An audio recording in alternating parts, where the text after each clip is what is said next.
Too far. Yeah. Did you guys see? Counseloress is not counseloress anymore. Oh! Whoa! Did you see that? Counseloress is not counseloress anymore. Counseloress is now promise. I'm happy for them being like their own gen now. Like they were already like doing so many things together anyway. Have you noticed that like when you pronounce it in Japanese, misu is myth, misu. Hololive English misu. And then there's now hololive English promise.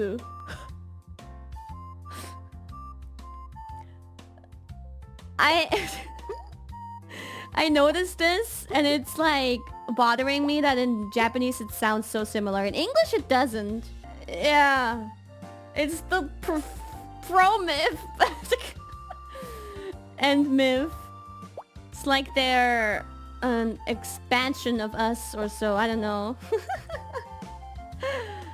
But it's weird because like in English it's not like that at all. But I wonder if they noticed when they decided on the name that it sounds very similar. So there's misu, promisu, and advent. You know?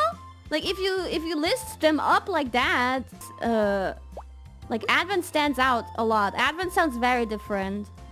Misu, promisu, and adobento, I guess. Misu and promisu, they're so similar. Should we change advent to misu, promisu, something else that sounds like that? Ding ding ding. Ding ding ding ding ding ding ding ding.